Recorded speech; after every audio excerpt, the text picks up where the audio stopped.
Hello Pisces, Sun, Moon Rising, and Venus Signs. Kamusta kayo? Sana po nasa mabuti kayong kalagayan.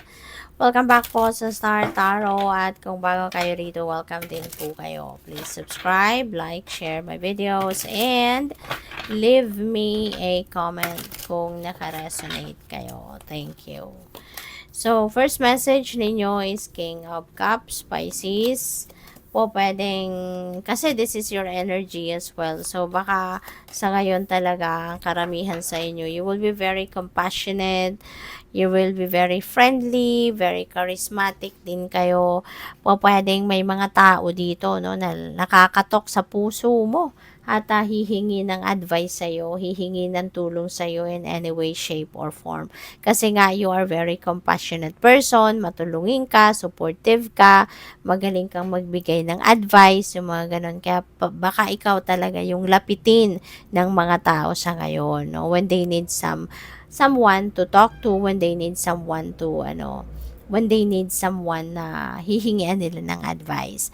So, we have the High Priestess. Ayan. So, High Priestess is also about intuition. Okay? This is about, tawag dito, listening and trusting and following what your intuition is telling you. Okay? Panahon nito para kayo'y makinig, no, sa inyong intuition kasi maaring may mga important guidance na pinapadala sa inyo ang universe, no. Napakinggan ninyo at makakatulong yan sa pag-navigate ninyo ng inyong mga circumstances sa buhay. Pwede rin dito na may mga secrets, no, that are coming to light. Baka meron din mga sekretong mabubunyag.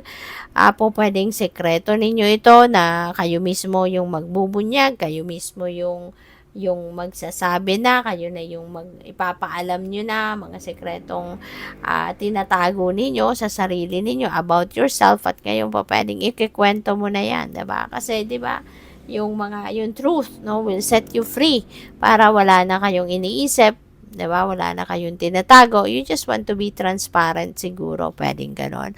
Or there could be someone else's secret, no? Na po pwedeng merong magchichika sa'yo, merong magkikwento sa'yo. O pwedeng ganon din ang ganap dito. We have 10 of Cups. Ayan. So, this is really beautiful. Kasi 10 of Cups is happy family, no? This is domestic happiness and domestic bliss. So, magiging masaya ang pamilya. Magiging masaya din kayo, no?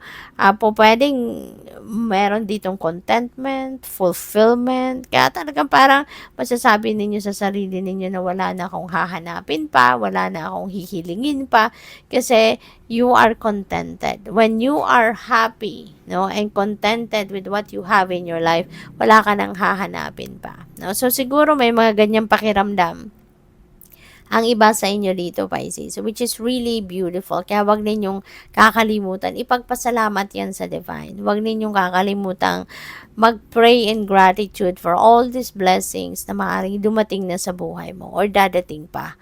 You know? Kasi ito, napakalaking blessing na to na magkaroon ka ng isang masayang pamilya, isang fulfilled and contented na pamilya, 'di ba? Na masaya ang lahat ng pangangailangan and even mga wants ninyo maaring ini-enjoy ninyo, 'di ba? So that is a huge blessing talaga. So, what else? Maari din na mayroong mga banding dyan, na magaganap. Baka may pa-party kayo, may intimate dinner, mga ganon. Or, baka meron kayong mga, siguro mag-out of town, 'di ba? Para mag-enjoy ang kapamilya. So, patience. Ayan. Maybe, this is what you need right now as well, to practice patience. Okay? Kasi, lahat naman, 'di ba? Lahat naman ng bagay, hindi natin may mga bagay na kontrolado natin, but maraming bagay din ang hindi natin kontrolado. And hayaan na lang natin ang universe ang mag-unfold ng mga bagay na ito, no? Siya na yung tanging magdesisyon para sa mga bagay na ito. Kaya kailangan natin na matutong mag-antay. Kailangan natin na matuto tayong magpasensya. Kasi nga, hindi lahat ng gusto natin, na hinahangad natin, ay makukuha natin sa timeline na gusto natin, 'di ba? Kaya it's really very important for us to learn to be patient. At saka hindi lang 'yan na sa pag-aantay. Also sa mga pakikipag-usap, mingle natin sa ibang tao. We also need na maging pasensyoso at pasensyosa. Hindi lang tayo magmamadali, hindi tayo magagalitin, hindi tayo maging irritable kasi we don't even know as well, no, kung ano man ang pinagdadaanan ng ibang tao. Hindi rin natin alam ang pinagdadaanan ng mga taong minamadali natin, 'di ba? Kaya kailangan na matuto tayong magpasensya. Okay? Para maging maayos lang ang lahat. So we need to understand, no, other people's situation. So we also have health. Kailangan ninyo siguro dito na alagaan ang inyong katawan. Ano, Pisces? Baka hindi sa sobrang dami ninyong ginagawa, baka hindi nyo na naaalagaan ang inyong sarili. Baka hindi nyo na na-maintain ang inyong magandang kalusugan, yung ganon. Kaya, this is a reminder para sa iyo, okay, to take care of your health. This is a reminder for you na you need to take care of your health, and you need to focus on taking care of yourself first before anybody else or before anything else. Kailangan priority natin yung ating kalusugan. Okay? Health is wealth. Diba? Health is wealth. At saka, kung tayo ay a little under the weather, kung tayo ay hindi, alam mo yun, yung hindi tayo, kung meron tayong nararamdaman sa katawan, hindi ba? Hindi rin tayo makakapag-focus sa ginagawa natin. Hindi tayo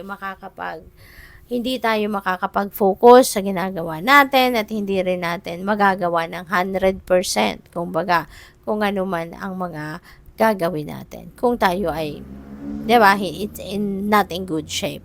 Kaya, we need to take care of our health. So, effort, if you like, di ba, to succeed talaga sa buhay, if you really like to be in the pinnacle of success, kailangan natin na mag-take ng extra effort. Okay? Huwag lang tayong magsisettle sa kung ano lang yung meron tayo. 'Di ba? Yun lang ang gagamitin natin. Yung magtsatsaga na tayo dyan. Sometimes, we also need to take an extra effort para maging resourceful din tayo. 'Di ba? Or kailangan natin ng extra sipag kung gusto natin na talagang tayo yung magtagumpay. Okay? So, good luck. Thank you for watching Love and Light. Namaste.